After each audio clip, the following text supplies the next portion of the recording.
हरे कृष्णा दोस्तों, स्वागत है आपका सीजीपीएससी व्यापम में एक बहुत बड़ी खबर के साथ। हाई कोर्ट में 90 से अधिक जो है पुलिस भर्ती की याचिका लगी है। इसके साथ ही आप देख रहे हैं, जैसे कि आपके स्क्रीन पे शो हो रहा होगा, प्री बीएड के नतीजे अगले सप्ताह संभव, काउंसलिंग अगस्त में होगी। बताया गया है कि शिक्षक भर्ती से बढ़ी बीएड की डिमांड और 14,400 सीट के लिए 2 लाख दावेदार।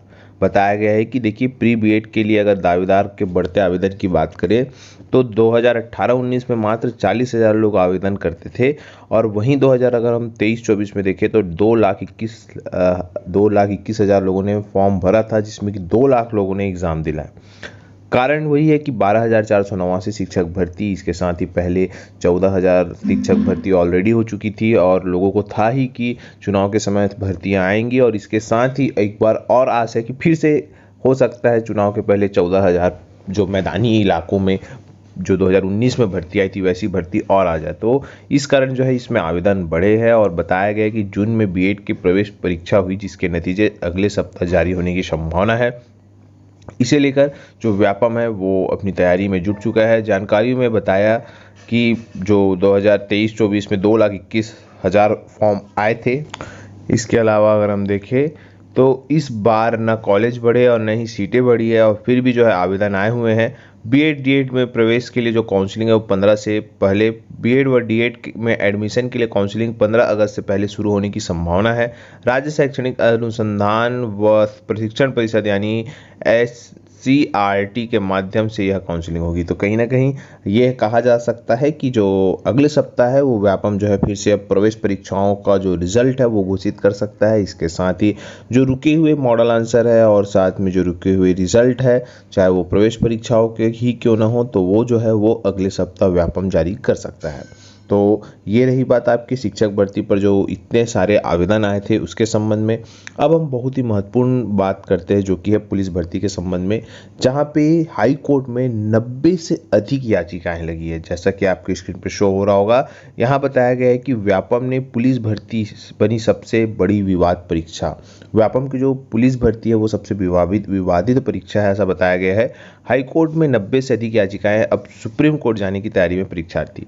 बताया गया है कि सूबेदार सब इंस्पेक्टर भर्ती परीक्षा प्रदेश के इतिहास में संभवतः सबसे विवादित परीक्षा बन गई है।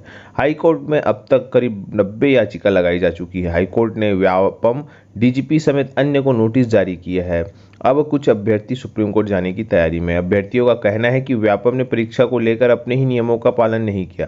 व्यावसायिक शिक्षा व्यापम की बात करें तो 971 पदों पर 29 जनवरी को परीक्षा आयोजित की थी, और उसके बाद जो उसके परिणाम है वो घोषित हुए थे। 17 जुलाई से शारीरिक दक्षता परीक्षा शुरू हो चुकी है। इधर अभ्यर्थी जो है वो परीक्षा के नियमों का उल्लंघन, मेरिट लिस्ट समेत कई आधारों को लेकर याचिका लेकर हाईकोर्ट पहुंच रहा है। अभ्यर्थियों का कहना है कि पारदर्शिता के नियम का उल्लंघन किया गया है। यहाँ पे यही बताया गया कि स्कोर कार्ड और वर्गवार सूची जारी नहीं करने का सवाल। परीक्षार्थी ने नतीजों पर सवाल उठाते हुए कहा कि अब तक परीक्षा के बाद स्कोर कार्ड और का वर्गवार सूची जारी की जाती है, पहली बार इस नियम का पालन नहीं किया गया। व्यापम ने स्कोर कार्ड और वर्गवार सूची तैयार ही नहीं की, जबकि विज्ञापन में नियमों में रिजल्ट और मेरिट लिस्ट जारी करने का प्रावधान है। परीक्षा में समान अंक रैंक पर फिजिकल से वंचित। वहीं कुछ अभ्यर्थियों का कहना है कि लिखित परीक्षा के परिणाम में समान अंक और रैंक हासिल होने वालों को भी शारीरिक दक्षता परीक्षा में शामिल नहीं किया जा रहा है। इस संबंध में आवेदन करने के बाद भी कोई सुनवाई नहीं की जा रही है। प्लाटून कमांडर की सूची में महिलाओं की जगह। प्लाटून कमांडर के 247 पदों पर भर्ती होनी थी। विज्ञापन में विशेष रूप से उल्लेखित किया गया था कि महिला उम्मीदवार प्लाटून कमांडर के लिए पात्र नहीं होगी।